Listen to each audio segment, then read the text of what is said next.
Well, we're back with you to take a look at your grain market activity in this segment, and we want to bring in some extra help from BrianSplitt of Allendale Incorporated. He joins us right now. And Brian, happy Monday to you. I hope you're having a good start to the week here. So far, so good, Marlon. How about you? So far, yeah, exactly. A little chilly for a lot of folks in the eastern half of the country here. I don't know if that's going to have any market impact. It doesn't seem to be supportive in any way. Well, I guess you got natural gas up a little bit, but we've just gotten routed recently into new contract lows, so we are also oversold and in need of a little bit of a correction here. We got some new numbers here just a short time ago from USDA, and I wanted to share those with everybody. It's the export inspection numbers. They just came out from USDA at the top of the hour, and we have the corn this time around at 658,403 metric tons. That compares to 605,000 a week ago. So a little tick upward. Now, just for a point of reference, so a year ago we had 872,300. Sorghum, 150,600, and last week we had 264,000. A year ago, that number was 227,000. So backed off quite a bit on the sorghum export inspections, but the sales recently have been pretty good. Soybeans, 1.23 million compared to last week's 1.8 million, and a year ago it was 1.84. And the wheat, 316,867 compares to a week ago when we had 410,974. A year ago, that number was 445,000. So I was kind of glancing across the current marketing year-to-date numbers, and it looks like all of them are lagging behind the level that we had a year ago at this time. Yeah, that's right. Right now, corn is about 58% of the previous marketing year-to-date total.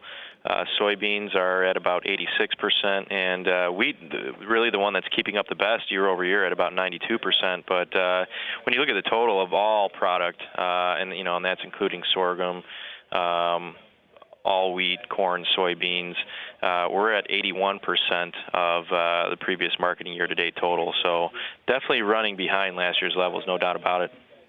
So how much is the U.S. dollar value playing into this export business here? Because as you mentioned, the shipments are all way down, and the sales, how are they comparing to a year ago? Well, right now you've got corn and soybeans are both running behind. So the USDA has their whole year export expectation, and we'll look at soybeans first. And this is as of last week for sales, but the expectation is for us to be 26% over the 5-year average and 4% over last year's record. And as of last week's weekly sales, we were running 1% over the 5-year average and 13% under last year at this time. So definitely behind USDA's target for soybeans. For corn, the 1.925 billion bushel goal for the year would be 10% over the 5-year average, 16% under last year. We're currently running 7% over the 5-year average and 24% under last year. So, we're running behind the pace that's needed to be seen in order to hit USDA's target. Now, we've seen that before, and then still at the end of the year hit our target or even surpassed it. 2016, we saw a very aggressive rally in soybeans, and that was on some production losses in Argentina. So, we still have a South American crop to get through. We've got to get the crop grown and get it out to the world market. But what we're seeing right now, we're running behind the pace needed. All right, so we'll pause for a break, and then I'll run through all these grain futures markets for everyone, and we'll get caught up on the livestock trade as well. We're talking with BrianSplitt, and we will be right back.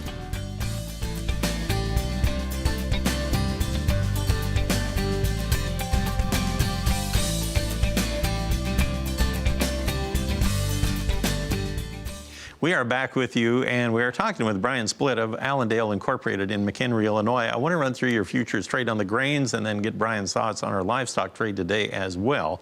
As we recap our corn market and soybean trade, we did have a weaker start here today. Remember, we have USDA's supply and demand report coming out tomorrow at noon Eastern Time, 11 o'clock Central, and we have corn softening up ahead of that report's release. We have March corn down 3.5 now at 349 1/4. On the low of the day, we have July down 3 1/4 at 366. Soybean trade today, we have that January contract down 5 3/4 now at 9.84, and we have the July down 5 3/4 at 10.15 1/4 per bushel. So over a nickel lower on the first 4 contract months. And if we look at the wheat in Chicago wheat, we have the March contract down 6 1/4 now at 4.12 3/4. It's like there is no bottom to this market. July is trading 5 lower now at 4.40 3/4. Meanwhile, in Kansas City wheat, we have the March contract down 4 3/4 at 4.13 1/4, and July down 4 1/2 at 4.42 1/2. Meanwhile, in Minneapolis wheat, we have the March contract now trading 3/4 lower at 6.10 1/2. We actually opened up just a touch higher. July unchanged at 6.24. Cotton market, we have the March contract in the cotton now trading 48 points lower at 73.24 cents per pound. On the live cattle trade, how are we doing now? We opened weaker by about a dime or so. Right now, February live cattle down 45 at 117.85. That's on the low of the day.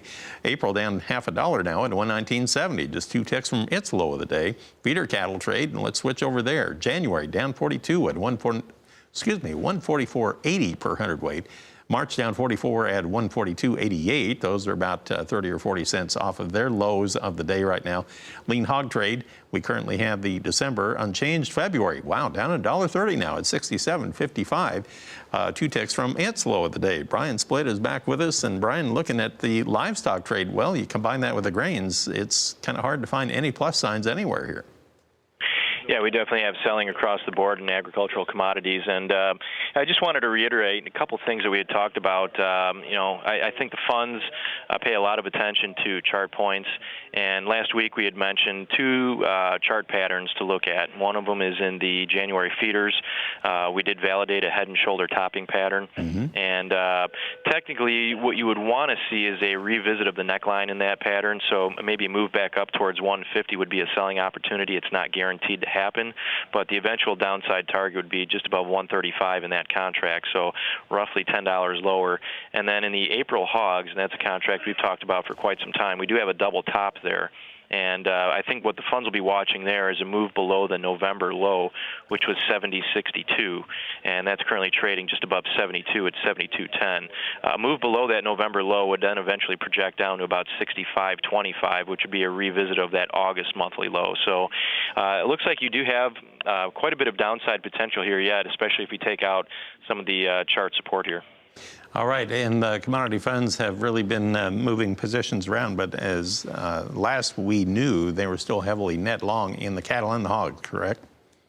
Yeah, and we're going into the end of the year, so I wouldn't be surprised for them to take some opportunity to clean those positions up as we go into the end of the year. All right, Brian, thanks for the time. Appreciate it, sir. BrianSplitt of Allendale in McHenry, Illinois. Man, talking about a weaker tone everywhere you look today. I guess so. In all the ag markets for the most part. Welcome to Monday, I guess. Yeah. Thanks, Merlin.